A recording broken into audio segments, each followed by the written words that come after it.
Antes de eu te explicar qualquer técnica, qualquer formação ou qualquer método, eu preciso te contar de onde eu vim, porque a terapia de reprogramação do inconsciente não nasceu de um livro, nem de uma sala de aula. Ela nasceu de uma vida inteira tentando entender a mim mesma. E essa história começa antes de eu nascer, bem antes de eu nascer. Minha mãe me conta que ainda na gravidez, após ela levar um chute do meu pai na barriga, durante uma briga que eles estavam tendo, eu simplesmente parei de me mexer lá dentro. Tiveram que correr para o hospital, onde colocaram uma agulha muito grande no umbigo da minha mãe, até essa agulha me alcançar. E quando eu nasci, logo nos primeiros dias, fui jogada no chão pelo meu pai, porque eu não parava de chorar. Felizmente, naquela época, a minha avó tinha o costume de embrulhar muito em coeiros. Só ficava com o rostinho para fora da criança. E eu não me machuquei. Eu não me lembro de nada disso, conscientemente. Mas o nosso cérebro reptiliano, ele registra até 400% de tudo ao nosso redor, mesmo antes de termos palavras para descrever o que sentimos. A formação dos nossos traços de caráter começa desde a barriga da mãe, ainda lá dentro. O bebê está ligado a ela pelo cordão umbilical. Ele está conectado ao coração da mamãe.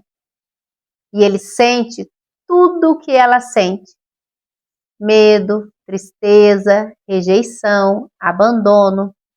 Nessa fase, ele ainda não sabe que são duas pessoas diferentes. Ele pensa que ele e a mamãe são um só. Talvez seja por isso que desde muito cedo eu aprendi, sem perceber, que esse mundo nem sempre é um lugar seguro. Minha mãe conta que sempre fui independente desde pequenininha. Meus pais se separaram quando eu tinha apenas 6 aninhos de idade. Meu pai era um homem muito rico, cheio de planos grandes, mas que não se sustentavam, e acabou sendo preso quando tentava fugir do país, fugindo de dívidas. A partir daí, minha infância foi marcada por mudanças constantes. Vários padrastos passaram pela nossa casa. Muitas dessas relações eram muito violentas. Cheguei a ver discussões e agressões que nenhuma criança deveria ver.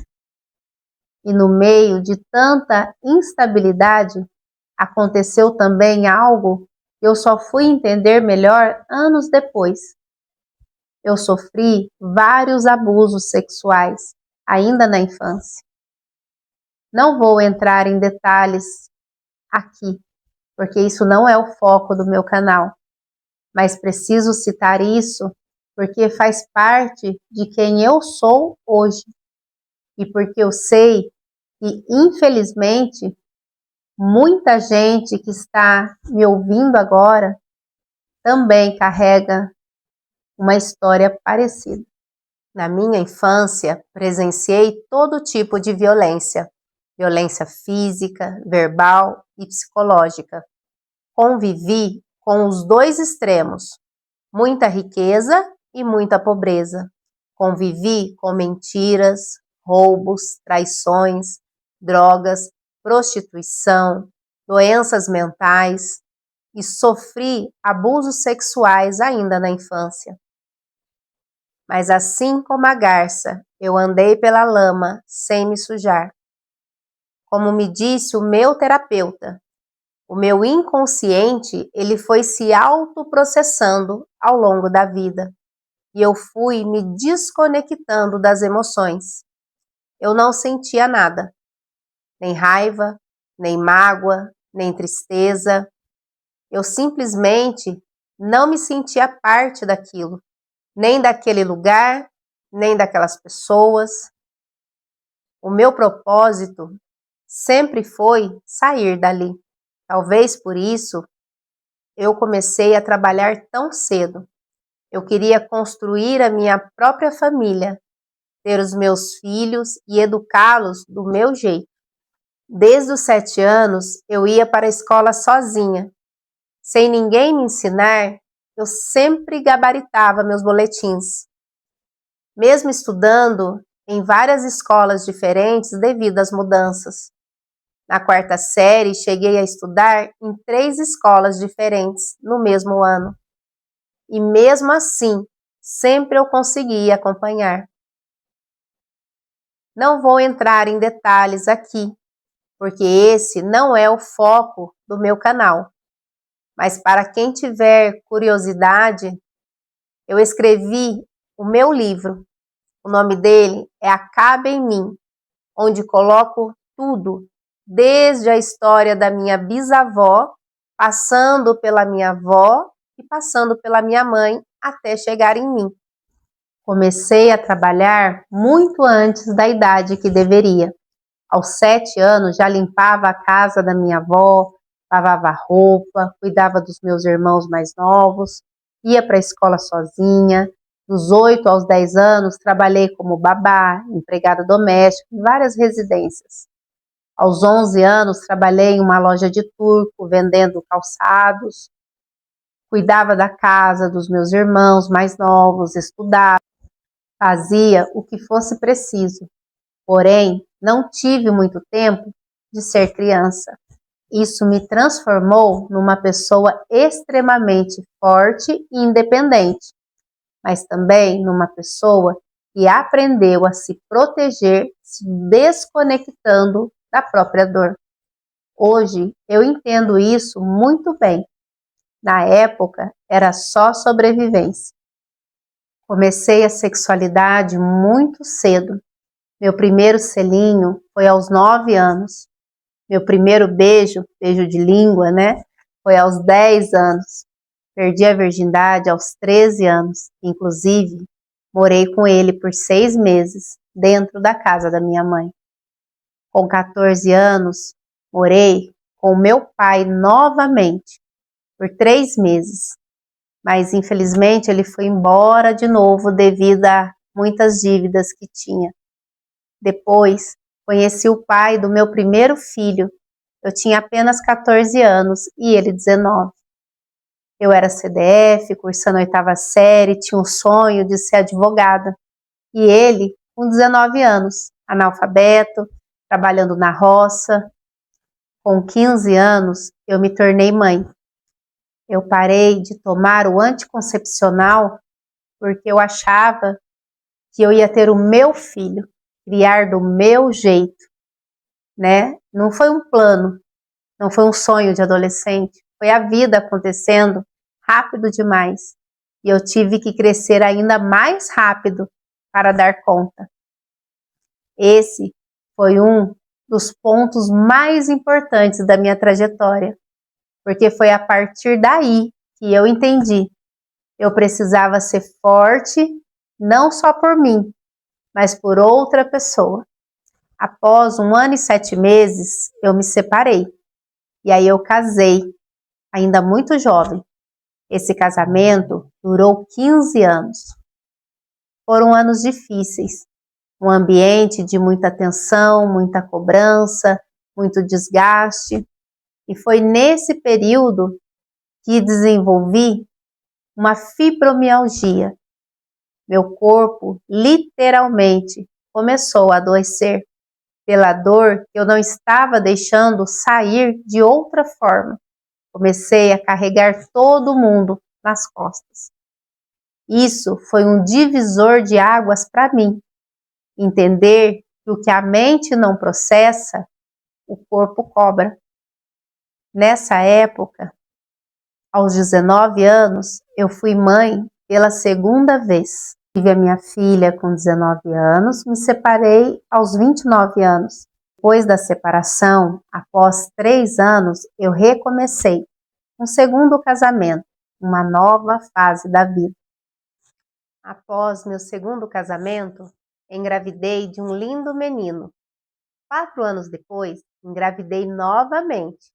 No ultrassom de 8 semanas, descobri que eram 2 meninas gêmeas idênticas, na mesma bolsa e na mesma placenta. Mas, com 12 semanas, ao fazer um ultrassom, descobrimos que uma delas se dissolveu dentro do útero e apenas uma sobreviveu. Carrego essa memória no coração e hoje, além dos meus 4 filhos vivos, sou avó de 3 lindas meninas. Mas por dentro, eu continuava carregando a mesma pergunta: por que eu sinto tão pouco? Por que eu consigo contar histórias pesadas da minha vida sem sentir o peso que qualquer outra pessoa sente? Foi essa pergunta que me levou a buscar terapia. Tentei hipnose, tentei regressão, mais de uma vez, com profissionais diferentes. E por incrível que pareça, ninguém conseguia. Eu era racional demais, fechada demais, uma verdadeira armadura. E foi um desses profissionais, depois de me ouvir contar minha história inteira, sem demonstrar nenhuma emoção, que me perguntou algo que eu nunca tinha pensado. Você já pensou em ser terapeuta? Aquela pergunta mudou tudo. Comecei a estudar, fiz terapia de reprocessamento generativo, fiz leitura corporal, fiz hipnoterapia, programação neurolinguística e muitas outras formações ao longo dos anos.